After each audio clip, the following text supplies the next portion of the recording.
बाकायदा ऐसे सुनाई दी ना, तो मैंने एकदम से आयतुल कुर्सी पढ़ी 7 दफ़ा, आयतुल कुर्सी, सूरह नास, सूरह फलक, इखलास सब पढ़ के फूका अपने सारे कमरे पे अपने ऊपर। और मैंने कहा कि देखो मुझे तो जाना है और मैं कोई ऐसी बात नहीं करूँगी कि तुम लोगों के खिलाफ हो, तुम लोग जहाँ हो वहाँ हो। नहीं, ये लोग अगर आप इनको छेड़ते हैं ना तो ये ज़रूर आप पे अटैक करेंगे, लेकिन अगर आप नहीं छेड़ते, क्योंकि जिनों में भी बहुत अच्छे भी हैं, मोमिन भी हैं, और कुछ हैं जो जैसे मजहब है ना जो हम लोगों के, वैसे ही जिनों में भी मज़ाहिब हैं। कोई मुसलमान है, कोई काफर है, तो जो नॉटी होंगे, शरारती, जस्ट लाइक यू, तो वो तंग करेंगे, लेकिन अगर कोई मोमिन होंगे तो वो तंग नहीं करेंगे। अपने बेटे की बात बता रही थी। जी, मैं अपने बेटे की बात बता रही थी। तो वो मैंने बड़ी मन्नतों से, मुझे था कि मेरा बड़ा बेटा हुआ तो वो मिस करता था कि उसको कोई भाई, तो 7 साल के बाद ये हुआ था। तो मैंने बहुत मन्नतें की थी। जब पैदा हुआ, बड़ा हुआ, तो कहता था अम्मी कोई मेरे साथ आके सोता है, मुझे तंग करता है, ये करता है, बच्चा है। लेकिन आहिस्ता आहिस्ता मुझे होने लगा कि नहीं सही बात है, क्योंकि सुबह जब उठती थी तकिए गिरे होते थे ये। फिर मैं इसके साथ सोना शुरू हुई। फिर मुझे भी फील हुआ कोई कमरे में आता है, कोई तंग करता है। एक दफ़ा कहने लगा अम्मी मेरा गला कोई दबा, अम्मी अम्मी अम्मी। तो मैंने देखा बाकायदा ना कोई मुझे ऐसा साया सा नज़र आया, तो मैंने फिर उस पर कुल पढ़े, आयतुल कुर्सी पढ़ी, फिर मैं इसके साथ ही सोती थी। फिर जब बाहर जाने वाला था तो अचानक ये हुआ कि एक रात में इसके साथ सो रही हूँ और मुझे ऐसा लगा कि मेरी टांगे किसी ने पकड़ ली और मेरे गले पे कोई, कितना बचाओगी तुम इसे, कितना बचाओगी। तो मैंने फिर वो आयतें पढ़ी, दुरूद शरीफ पढ़े, सब कुछ पढ़ के फिर मैंने इसको बाहर भेज दिया था यहाँ से। फिर उसके बाद अभी कभी कभी आपने पाकिस्तान से बाहर उसको भेज दिया, क्या आप इतना उसमें मैं बहुत डर गई थी, बहुत डर गई थी।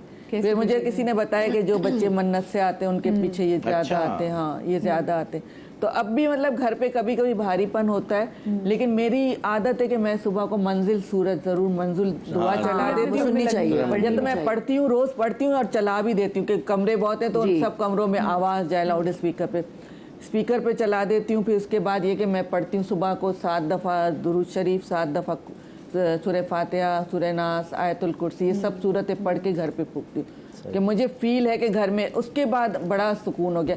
एक आपके घर पे ना भारीपन फील भी होने लगता है, अगर कोई दूसरी मखलूक हो ना तो आपको भारीपन, लेकिन अगर आप रोज़ मंजिल सूरत चला देंगे, ये पढ़ेंगे ना, तो आपको बहुत फ़र्क फील होगा। हाँ। अच्छा, आपने जैसे इतनी जगहों पे शूट वगैरह किया, आपको कराची में सबसे ज़्यादा हॉन्टेड जगह कौन सी भी, जो आप बात भी कर रहे थे, उस कब्रिस्तान की भी आप बात कर रहे थे और आप शो करने थे, मुझे ज़रा बताएं इस वाक़े के बारे। रिसेंटली एक नाज़ाबाद 4 नंबर में बहुत मशहूर घर है और पिछले 80-85 सालों से बंद पड़ा हुआ है।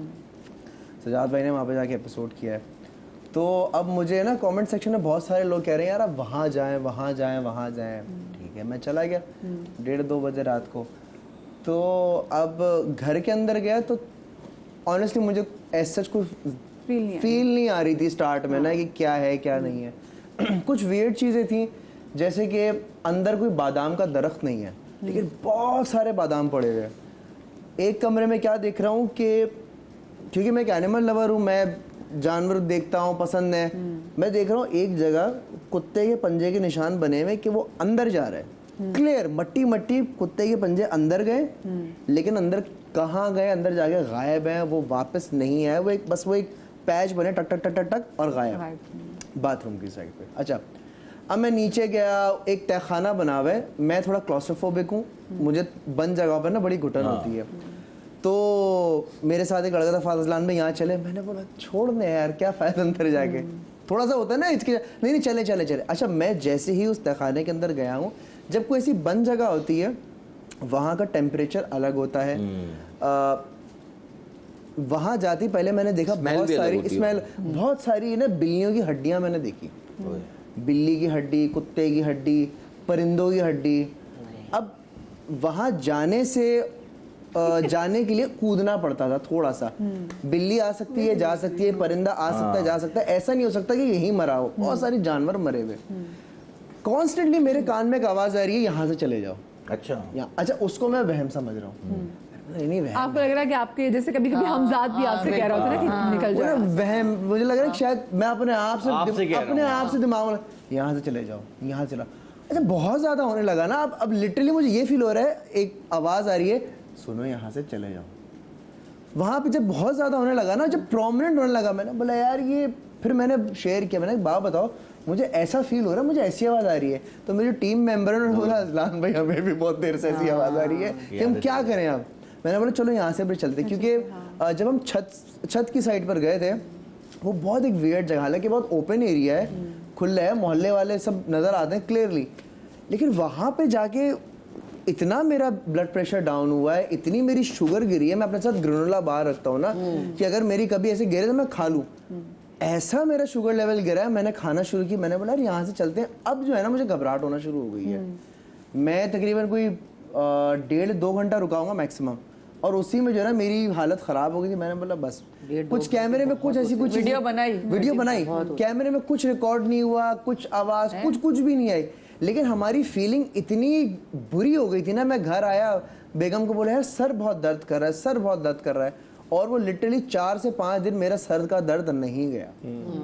बस वो मेरा सर इतना भारी था कि मैं सर उठा भी रहा हूँ ना तो मुझे यूं उठाना पड़ रहा था ऐसे, मैं गया था कि मैं यूं ऐसे लेके चल रहा हूँ, मेरा सर इतना हैवी हुआ। इस जगह पे जब हम गए थे ना, उसी तहखाने में ना हमें हड्डियां मिली थी, और वो हड्डियां ऐसे रखी हुई थी जैसे कोई जादू करता है ना, चिल्ला कशी के अंदर जैसे रखते हैं। हाँ। वो जगह ही ऐसी है यार, वो तो मतलब कॉर्नर वाला घर है, मतलब आज तक उसका कुछ हो ही नहीं पाता। ये आप एग्जैक्टली सेम घर हो? घर जी, मैं पहले गया था इधर 2009-10 में गया था मैं। कोई ऐसे कोई जानवर खाता तो नहीं वहाँ लाके? नहीं, दादी कहते हैं कि जहाँ पर ना बहुत सारे ढांचे हो ना बिल्लियों के स्पेशली, वो जगह ना मस्कन होती है, घर होती है, क्योंकि ये मखलूकात भी ना इनको खुराक बनाती हैं। अच्छा।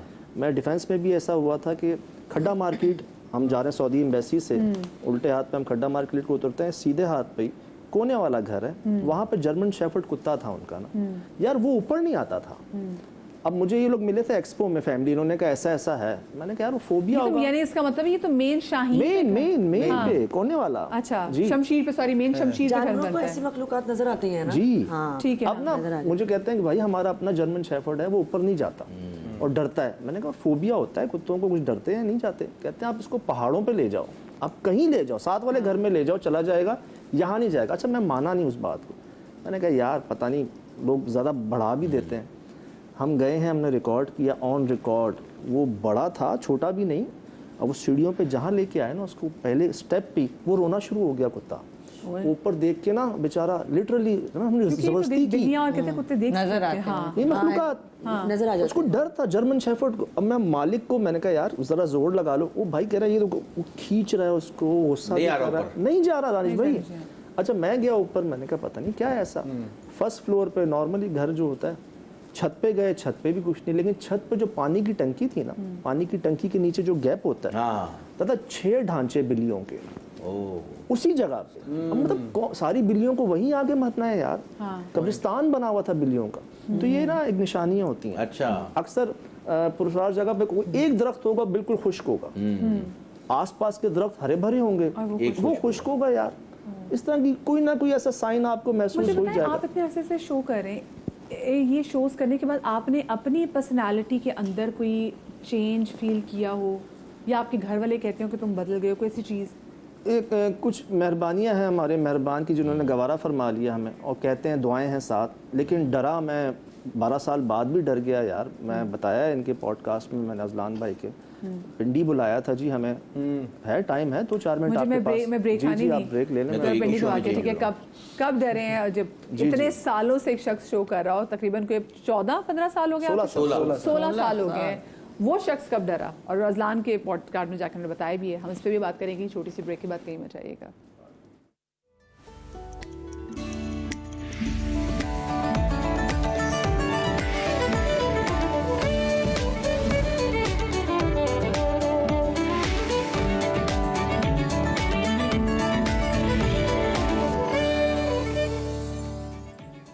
जी, ब्रेक के बाद आपको एक बार फिर से खुश आमदीद कहते हैं।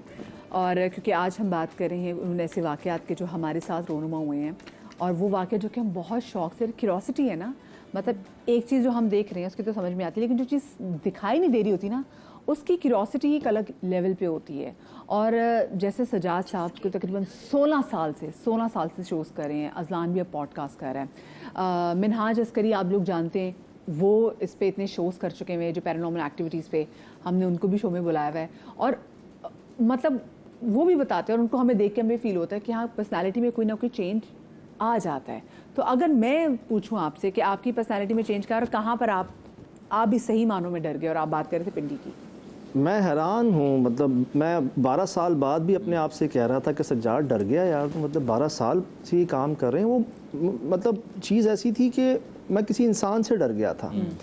पिंडी जी बहरिया टाउन में हमारे दोस्त हैं, मैंने सुना है अजलान भाई के पॉडकास्ट में ये वाक़या कि वो उनका एक खानसामा के साथ लड़का जो काम करता था घर में, यार वो कच्चे गोश्त देख के उसको कुछ हो जाता था। अच्छा। कहते हैं कच्चा गोश्त जब आता ना उसके सामने तो कोई उसको रोक नहीं पाता था, वो खा जाता था कच्चा गोश्त खा जाता कच्चा था। गोश्त खा जाता था। और कोई 1-2 आधा किलो नहीं भाई, किलो 2 किलो। अच्छा। मैंने कहा यार, कहते हैं भाई हाँ मतलब है ऐसा। यकीन करें, मैं और मेरी टीम में 2 लड़के थे, हम 3 लोग जो है ना बाय रोड नॉन स्टॉप में चला गया पिंडी, कोई स्टे भी नहीं किया। मैं पहुंचा, ऑफिस में मिले, मैंने कहा हाँ जी। कहते हैं वो सुबह बुलाया हुआ उसको, आप मिल लेना आके। मैंने कहा ठीक है। तो बहरिया टाउन घर के पीछे ही ना वो मेड रूम होता है, उसके अंदर वो बैठा हुआ था। मैं गया हूँ, अब मैं देख रहा हूँ कि लड़का है 16-18 साल का, मुश्ताक। अब वो बैठा हुआ, उसको देखकर तो मुझे यकीन ही नहीं आया ना। मैंने कहा यार ये कच्चा गोश्त खाता होगा। मैं गया, मिला, सलाम दुआ, जी ठीक, सब खैरियत, सर करके बात कर रहे थे। मैंने कहा आप कच्चा गोश्त खाते हो? कहते सर मैं क्यों खाऊंगा कच्चा गोश्त। मैंने कहा यार ये सब बता रहे हैं गार्ड ड्राइवर ये वो कि आप कच्चा गोश्त खाते हो। कहता नहीं सर मैं क्यों, मैं तो नहीं खाता। अब मैं गार्ड ड्राइवर को देख रहा हूँ, टीम मुझे देख रही है, इतने दूर से ये ले आया मुझे और ये गोश्त ही और ये नहीं नहीं खाता। अब ना मैंने कहा दांत दिखाओ अपने, दांत भी नॉर्मल, उसमें कोई ऐसी बात नहीं। मैंने कहा सज्जाद साहब ज़ाया हो गया, आना जो है ना इतनी दूर ज़ाया हो गया। हाँ, हमने कहा यार ये मजाक हो गया हमारे साथ, ख्वार हो गया। इतने में जी अब ट्राई, अब वो गार्ड और ड्राइवर जो है ना और हाँ वो मुझे यूं कर रहे हैं, सर ना करो, ना छेड़ो सर, ये देखो ना करो, ये है। मैंने कहा यार आपके सामने तो पूछा है मैंने। कहता है आप आजमा लो। अच्छा जी, वहाँ ग्रीन मार्ट है बहरिया के अंदर ही, मैं गया, वहाँ गोश्त वोश्त भी मिलता है। तो पहले ख्याल आया आधा 1 किलो ना बोटियाँ ले लेते हैं। मैंने कहा नहीं ये तो शायद कोई भी खा जाए। हमने हंटर बीफ का पीस लिया। अच्छा। 1.5-2 किलो का ना, अपनी काफ ट्राई करो आप एक दफ़ा। ये पीस लिया और मैं ऑन रिकॉर्ड बता रहा हूँ, ये सब जो है ना कैमरे पे है सब। तो हम लेके गए। मुझे याद है कि जैसे ही मैं चढ़ा हूँ, वो बैठा हुआ है सामने, जहाँ अजलान भाई है ना इतना फासला होगा हमारा। तो मैं हूँ, मेरे साथ 2 लड़के कराची के, एक हमारे अबू बकर ने ज्वाइन किया था, 4 हम, 2 उनके गार्ड और ड्राइवर 6 और एक खानसामा, 7 लोग हम। अब मेरे हाथ में शॉपर, मैंने कहा मुश्ताक नहीं खाते ना कच्चा गोश्त? कहता नहीं सर मैं नहीं खाता। मैंने कहा पक्की बात है? कहता जी। मैं अभी शॉपर को खोल ही रहा था, हटा ही रहा था, जहाँ उसकी छलक नज़र आई ना यार, उसने वहाँ से जंप मारा, जैसे एक जानवर नहीं छलांग मारता। अच्छा। उसने जंप मारा और सीधा उस शॉपर के ऊपर।